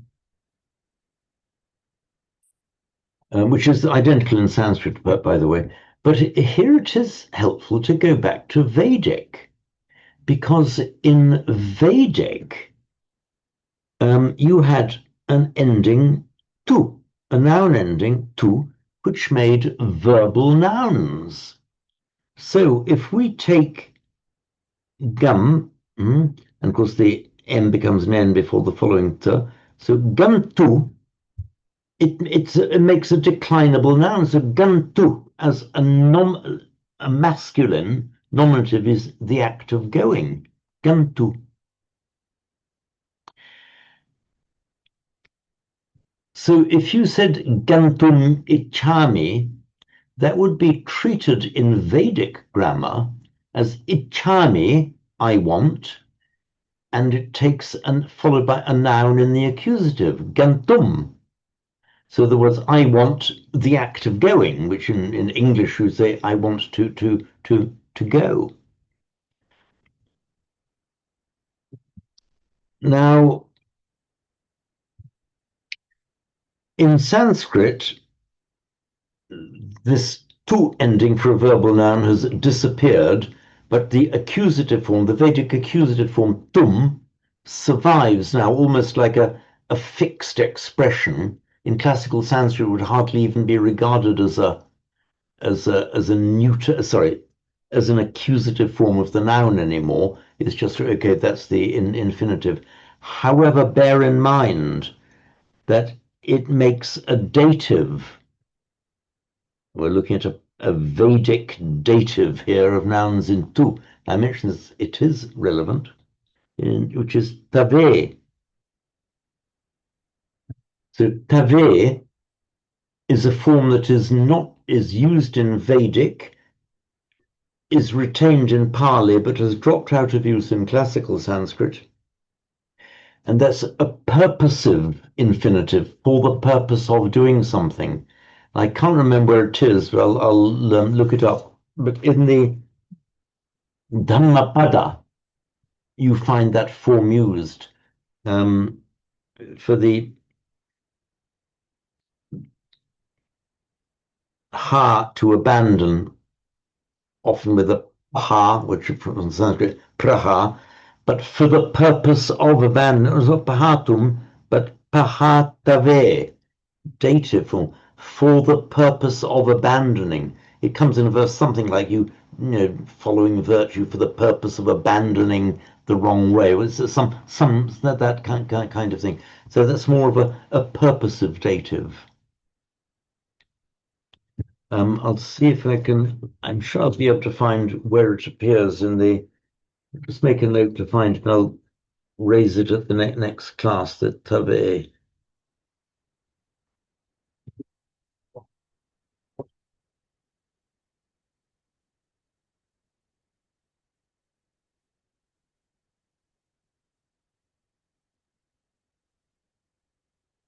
So looking at what Ger and Karunatilaka say about the infinitive. Okay, the easy bit is that it all ends in dum, or occasionally tave. Did I see you picking, Todd, detailed tomes of detailed grammar off your shelves there? Which one have you got there? It had a slightly obelisk look about it to me, was it? It was indeed obelisk. I saw you picking off the shelves, right?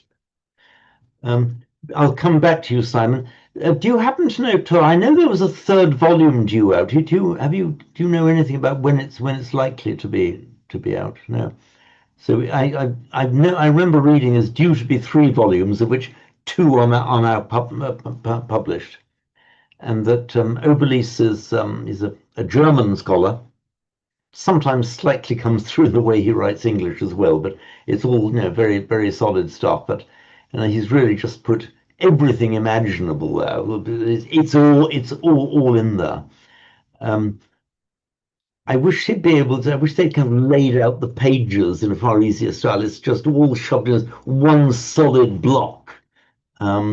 It would be easier if there were more kind of indents and headings in bold and that kind of thing. So it's a bit of hard work to find what you want sometimes. But once you get there, it's usually worth it. Simon, come in. Yeah, I was going to ask about that to ending from the Vedic. When we have words that end in karma, as in desirous of doing. Indeed, yes. I'm glad you. I will. Yes, I should have mentioned that. Thank you for reminding me. So, the ones I've seen are gantu karma. Yes. Going. There's chavetu karma, desirous of making fall away. Yeah. What's the other one? Upadetu karma, desirous of making arise. Yeah. Yes. Something like ujjaletu karma, desirous of making blaze up, when lighting a fire. Now, is that just that you drop the M? So we're talking about the infinitive to make do something. And also, does it come up with anything other than karma, desirous? Or is that the only form in which we find it? Okay. I'll answer the second part of the question first. That's the only case where I recall having seen this ending, this infinitive, but in tu, used as the non-final element of a compound. In other words, where it's where it's followed by kama, meaning desire. So, your gantu kama this is now a bahuvrihi or possessive adjective, having the desire to go. I have seen it expressed, I forget which grammar it was now, that, oh yes, this is a form. I'll just call up the iPad to show what they mean. So we have gantum, to go.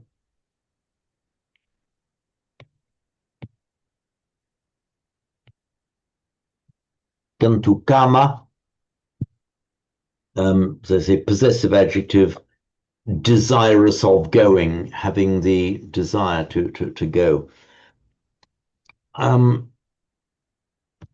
I know I've seen it expressed. I forget where it was now. Probably in a grammar written explicitly for Pali.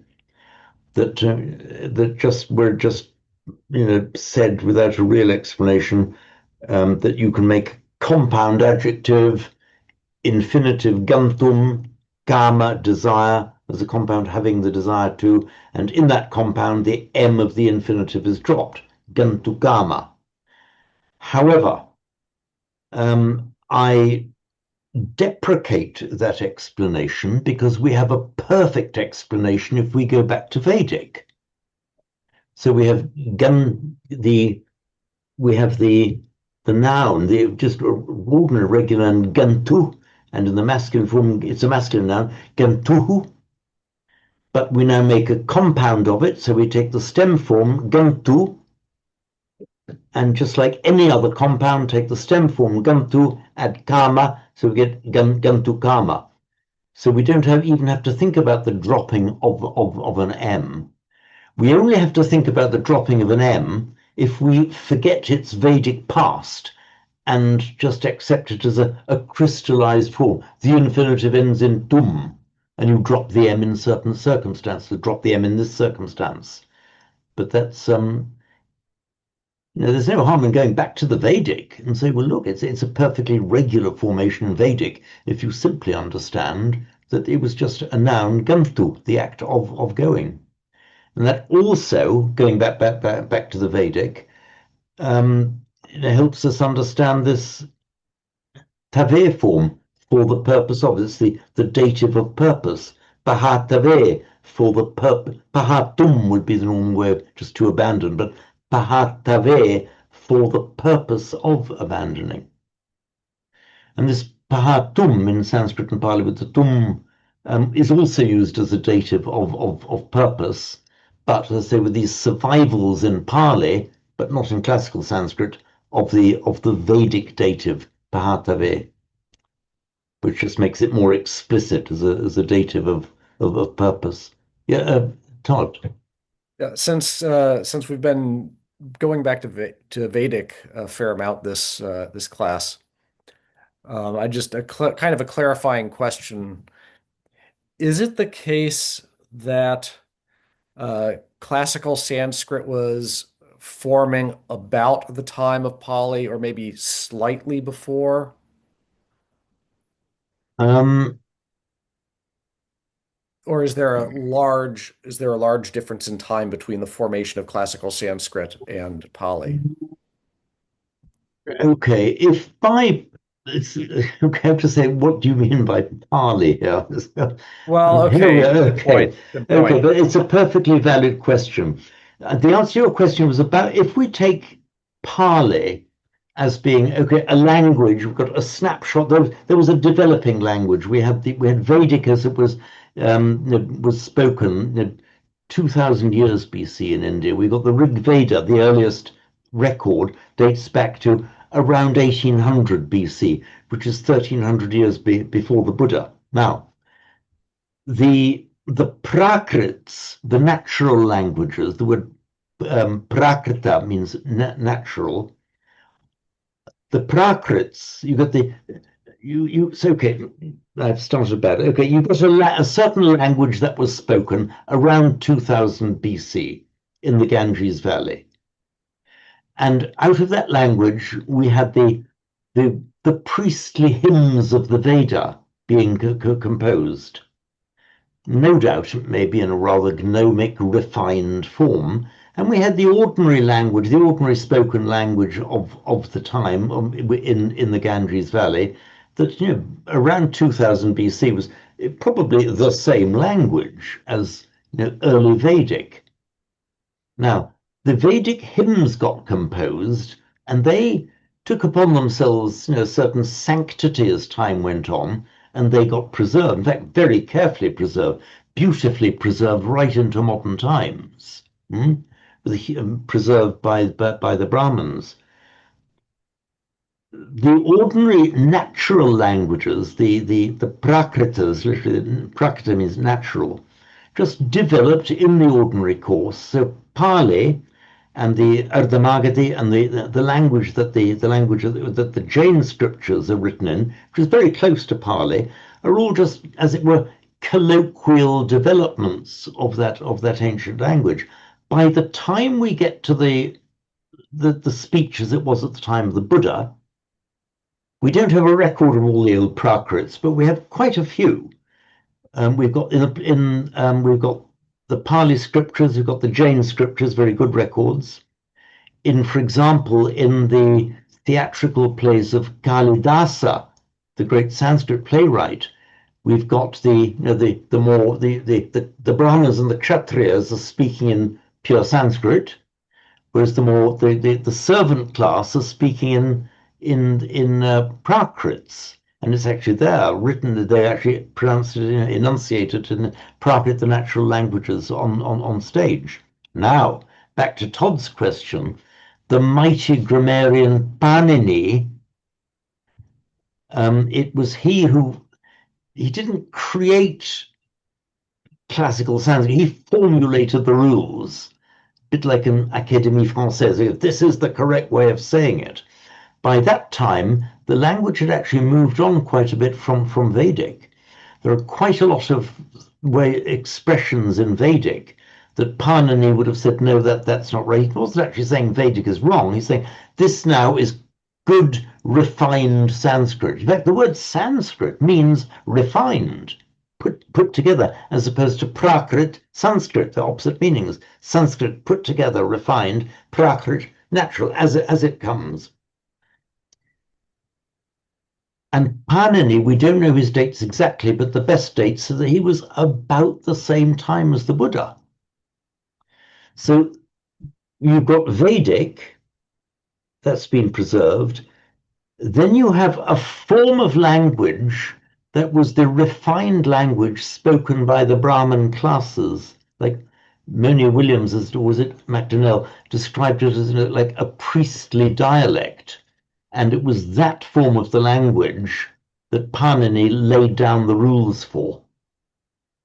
But so that it's likely that it was about the same time as the Buddha, just coincidentally, that those two things happened, that we got the Buddha speaking and the record of what he said preserved in what is now identifiably Pali, and we got Panini doing his grammar of what we now recognize as classical Sanskrit, which has developed on from Vedic Sanskrit. You see a somewhat similar phenomenon in Greek, that you've got what we might call the classical Greek, the Greek of Plato and the classical Athenian playwrights, Plato, Socrates, the great Greek classics that were beautifully around the same time as the Buddha. But equally, you get the much older Odyssey, for example, written in an older form of Greek, with numerous different grammatical forms that would have been regarded as not good Athenian speech 500 BC, but were preserved in the ancient poetry. So they hallowed and preserved as the ancient poetry, but not part of refined Athenian speech. We have exactly the same phenomenon in Sanskrit. You've got the hallowed ancient Vedic hymns, but they had many of the grammatical features of that had dropped out of use in refined Be- speech by the time of Panini. So Vedic to Panini is much like Homeric Greek to classical Greek. Okay. And there's, you just read that. For example, in a verb with a prefix, let's say Nagarang agachati. He comes to the town. Nagaram agachati. In Vedic, you're allowed to separate the prefix from the verb. You can say nagaram gachati. You can do that in Vedic, but it would be regarded as just wrong in classical Sanskrit. That's just one example, and you get various noun and verb endings that you find in Vedic. A far more complex system of noun and verb endings in Vedic that have become simplified to a certain extent in classical Sanskrit. I hope this adequately deals with your query, Todd. Yes, Good. thank you. And I've succeeded in holding us late. You know, I enjoy it so much. I always run on over time. So anyway, here we are now. We've come to the end of our time. So was that a question or a Pali practice? Oh, Sorry, yeah, just something I've sent through. There's a nice little app that somebody sent me, which I've put on the notes. Go on to Google Play or the Apple App Store. Mm. It's just called Pali Practice. Ooh. It's quite foolproof, and all it does, it tests you on declension of nouns and conjugation of verbs. So you can have fun with naro, nara, narang, nare, narena, narehi, etc., etc. It's good fun. And it's got a little icon of a vattaka, which is a quail. A quail? What is the significance of the quail? Because, well, the quail gets a really good press in Pali Buddhism, because the quail is the creature that you mustn't hold too tightly. Yes, of course. Yeah, the idea of with your say meditation practice, not too tight, not too slack, like the quail. Yes, and hold it loose, it'll fly away. Hold it too tight, and you'll kill it. Also, the quail is the little creature that lives in its own field, and when the hawk attacks it, because it lives in its own field, it kills the hawk. So not wandering off away from its field, it stays safe. It doesn't roam where it shouldn't do. And even better, when a man is walking along a country road, quails burst up on either side of him, and he's full of terror and shock. But he doesn't need to be, because they're harmless little creatures. And they're called vattaka because they twirl around. Oh, it would be vattaka then in Sanskrit, vattaka in Pali. So it's a fun little app anyway, and I recommend it for fun. Okay. I don't know if I'm pressing a wrong button, but if you could send it to me separately by email, Simon, that will help me, and I can check it out. I will do. Yeah, you can send it to other people that are not here. Do other people have it on notes? Have you got it? Pali Practice. Okay, fine. So if you send that to me, then I'll check it out and then attach it to the group email. Will do. Okay, thank you very much, Simon. So shall we chant the blessing and then say goodbye? So let me just stop share. Here we are. Good. Bhavatu sabba mangalang rakhantu sabba devata sabba buddhanubhavena sada sutti bhavantu te. Bhavatu sabba mangalang rakhantu sabba devata sabba dhammanubhavena sada sutti bhavantu te. Bhavatu sabba mangalang rakhantu sabba devata sabbasanghaну bhavena sadasuti bhavantu te. Sadhu. Sadhu, sadhu, sadhu. Okay, wonderful. So thank you, everyone, and see you soon. See you soon. Thank you. Bye. Thank Bye. you. Bye. Thank you. Bye. Bye.